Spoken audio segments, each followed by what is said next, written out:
El Rey Oscuro, de C.S. Pacat. Capítulo 1. 3 semanas después. Will vio el primer atisbo de Londres después de que el sol saliera.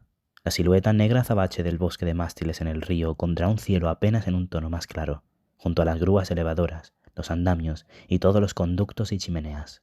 El muelle estaba despertando. En la orilla izquierda, las puertas del primer almacén ya habían abierto. Algunos hombres se habían reunido y gritaban sus nombres con la esperanza de ser elegidos para el trabajo. Otros ya estaban en barcazas, enrollando cuerda. Un oficial con chaleco de raso saludó a un capataz. 3 niños con los pantalones remangados habían empezado a tantear el barro, buscando clavos de cobre o pequeños trozos de carbón, el cabo de una cuerda o un hueso. Una mujer con una pesada falda estaba sentada junto a un barril, voceando la mercancía del día. En una barcaza que hacía su lento trayecto sobre las negras aguas del río, Will salió de detrás de unos toneles de ron, listo para saltar a la orilla. Le habían encargado que comprobara las cuerdas que rodeaban los toneles para evitar que se deslizaran, y después que los descargara con la ayuda de una grúa o haciendo sufrir su espalda. No tenía la constitución de toro de muchos de los obreros del muelle, pero era trabajador. Podía ocuparse de las cuerdas y de la carga y descarga, o ayudar a subir los sacos a una carreta o a un bote. «El embarcadero está justo ahí. Acercadla», gritó Abney, el capataz. Will asintió y agarró una cuerda. Tardarían toda la mañana en descargar la barcaza antes del descanso de media hora en la que los hombres compartían pipas y licor. Los músculos ya le dolían por el esfuerzo, pero pronto encontraría el ritmo que lo ayudaría a aguantar. Al final del día le darían una corteza de pan duro con sopa de guisantes del humeante caldero. Ya lo estaba deseando e imaginaba el caliente sabor de la sopa, sintiéndose afortunado de tener mitones que mantuvieran sus manos calientes en aquel frío. «¡Preparad esas cuerdas!». Abney, con las mejillas enrojecidas por el alcohol, tenía la mano en una de las cuerdas, justo junto a uno de los nudos de Will. «Crenshaw quiere la barcaza vacía antes del mediodía». La cuadrilla se puso en acción. Detener una embarcación de 30 toneladas con la única ayuda de las corrientes y las pértigas era duro a la luz del día y más duro aún en la oscuridad. Demasiado rápido y las pértigas se romperían, demasiado lento y chocarían contra el embarcadero, astillando la madera. Los gamberros hundieron sus pértigas en el limo del lecho del río y tiraron, empujando el peso de la embarcación. «¡Amarradla!», llegó la llamada, buscando asegurar la barcaza antes de descargarla. El navío se detuvo lentamente, apenas balanceándose sobre las oscuras aguas.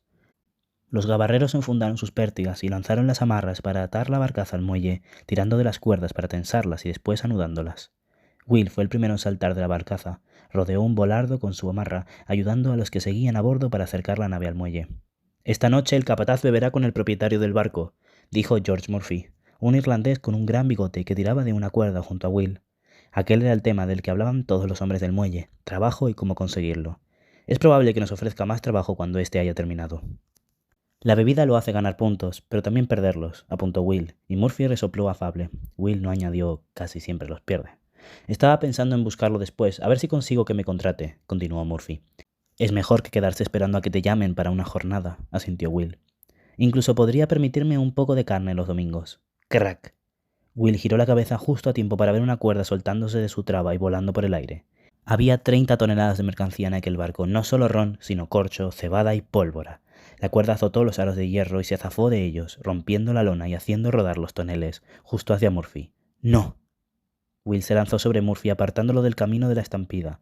Un tonel le golpeó en el hombro y notó un trepidante estallido de dolor. Se levantó, jadeando, y miró el rostro atónito de Murphy con una oleada de frenético alivio. Estaba vivo y solo había perdido su gorra, revelando el cabello apelmazado del color de su bigote. Por un momento se miraron. Después entendieron la verdadera escala de aquella calamidad. «¡Recuperadlos! ¡Sacadlos del agua!». Los hombres chapoteaban, desesperados por salvar la carga. Will hizo lo mismo y los ayudó a empujar los barriles hacia la orilla de guijarros. Ignoró el dolor de su hombro. Le fue más difícil ignorar la imagen de la cuerda suelta, de Murphy en el camino del barril. Podría haberlo matado. Intentó concentrarse en sacar la mercancía del agua. ¿Se había dañado la carga? El corcho flotaba, y los barriles de ron eran herméticos, pero el nitrato de potasio se disolvía en el líquido. Cuando abriesen los toneles, ¿descubrirían que se había perdido? ¿Perder una barracada de pólvora? ¿Qué implicaría? ¿Acabaría con el negocio de Crenshaw? ¿Tendría que decir adiós a su riqueza como si se alejara flotando en el río? Los accidentes eran habituales en el muelle. Justo la semana anterior un caballo de carga se asustó inesperadamente mientras tiraba de una embarcación a lo largo de los canales. Las cuerdas se rompieron y la nave volcó. Abney solía contar una historia de una cadena rota que había matado a 4 hombres y enviado una barcaza de carbón al fondo del río. A Murphy le faltaban 2 dedos por unas cajas mal apiladas. Todo el mundo conocía la realidad cotidiana. Escatimar, recortar el presupuesto, era peligroso. Se ha soltado una maldita cuerda, bramó Beckett, un viejo obrero con un descolorido chaleco marrón, abotonado hasta la garganta. Allí, señaló la atadura rota. Tú, se dirigió a Will, que era el que estaba más cerca.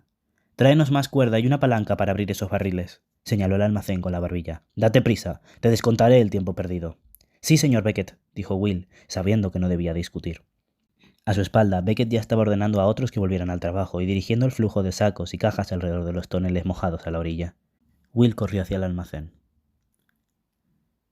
El almacén de Crenshaw, uno de los muchos edificios de ladrillo que bordeaban la ribera, estaba lleno de mercancías en barriles y cajas, reposando una noche o dos antes de continuar su camino hasta las salas de dibujo, de mesas de comedor y las pipas de fumar. El aire del interior estaba frío y emponzoñado con el hedor del sulfuro en sus contenedores amarillos, de los montones de pieles y de toneles de ron empalagosamente dulces. Will se tapó la nariz con el brazo cuando la intensa baharada del tabaco fresco se vio superada por el aroma de las suntuosas especias que nunca había probado y que hacían que le picara la garganta. Había pasado medio día arrastrando cajas al interior de un almacén similar 2 semanas antes. La tos se había quedado con él durante días y había sido un incordio escondérsela al capataz. Estaba acostumbrado al mal olor del río, pero los vapores de la brea y el alcohol hacía que le lloraran los ojos. Un obrero con un áspero pañuelo de alegres colores alrededor del cuello se detuvo mientras apilaba madera. ¿Te has perdido? Beckett me envía por cuerda. Ahí abajo, señaló con el pulgar. Will vio una palanca junto a un par de toneles viejos y un alto montón de bramante que olía a alquitrán. Después, buscó un rollo de cuerda que pudiera echarse al hombro y llevar a la barcaza. Aquí no hay nada, tampoco detrás de los barriles. A su izquierda había un objeto parcialmente cubierto por una sábana blanca. ¿Qué era aquello? Extendió la mano para tirar de la polvorienta sábana, que cayó en un montón sobre el suelo. Un espejo quedó a la vista, apoyado contra una caja. Era metálico y viejo, una antigüedad de otra época, de antes de que los espejos se hicieran de cristal. Deformado y veteado, diseminaba su reflejo en picados destellos sobre una superficie metálica, nebulosos atisbos de piel pálida y ojos oscuros. Aquí tampoco hay nada, pensó, y estaba a punto de reanudar su búsqueda cuando algo en el espejo llamó su atención. Un destello. Miró a su alrededor con brusquedad, pensando que el espejo debía de haber captado el movimiento reflejado de alguien a su espalda, pero allí no había nadie más. Era extraño. ¿Se lo había imaginado? Aquella parte del almacén estaba abierta, los largos pasillos entre los montones de cajas. Volvió a mirar al espejo. Su opaca superficie metálica estaba manchada por el tiempo y las imperfecciones, de modo que era difícil ver, pero aún así lo vio. Un movimiento en la borrosa superficie del espejo que lo hizo detenerse en seco. El reflejo del espejo estaba cambiando. Will lo miró sin atreverse apenas a respirar. Las difusas siluetas estaban cambiando de forma ante sus ojos, convirtiéndose en columnas y en espacios abiertos. No era posible, pero estaba ocurriendo. El reflejo estaba cambiando, como si la estancia ante la que estaba el espejo fuera un lugar de hacía mucho, y no había nadie que le impidiera acercarse y mirar a través de los años. Había una dama en el espejo. Eso fue lo primero que vio o que creyó ver. Después, el oro de una vela cercana y el oro de su brillante cabello, recogido en una trenza que caía sobre su hombro hasta la cintura. Estaba escribiendo letras elegantes en páginas con bordes de suntuosos colores y mayúsculas ornamentadas con diminutas figuras. Su habitación se abría a la noche abalconada, con techos abovedados y una serie de peldaños bajos que conducían, lo sabía de algún modo, a los jardines.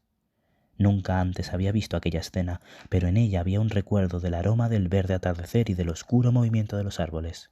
Instintivamente se acercó para ver mejor. Ella dejó de escribir y se giró. Tenía los ojos de su madre, y lo miró directamente. Will se contuvo para no retroceder un paso. La dama se acercó a él y su vestido la siguió en una estela por el suelo. Podía ver la tela que sostenía en la mano, el brillante medallón que llevaba al cuello.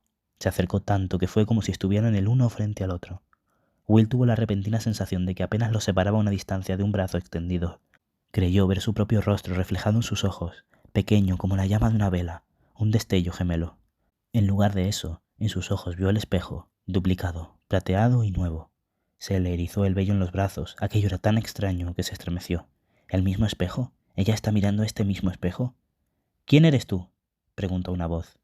Will retrocedió con brusquedad, repentinamente tambaleándose solo para darse cuenta, de la manera más tonta, de que la voz no había salido del espejo. La oyó a su espalda. Uno de los obreros del almacén estaba mirándolo con recelo, con un farol elevado en la mano. ¡Vuelve al trabajo! Will parpadeó. El almacén con sus cajas húmedas lo rodeaba, aburrido y ordinario. Los jardines, las altas columnas y la dama habían desaparecido. Era como si se hubiese roto un hechizo. ¿Lo habría imaginado? ¿Serían los vapores del almacén? Sintió la necesidad de frotarse los ojos, casi deseando perseguir la imagen que había visto. Pero el espejo solo reflejaba el mundo ordinario que lo rodeaba. La visión se había desvanecido. Solo había sido una fantasía, una ensoñación o un truco de la luz. Despojándose de la sensación de aturdimiento, Will se obligó a sentir con la cabeza y a decir: «Sí, señor».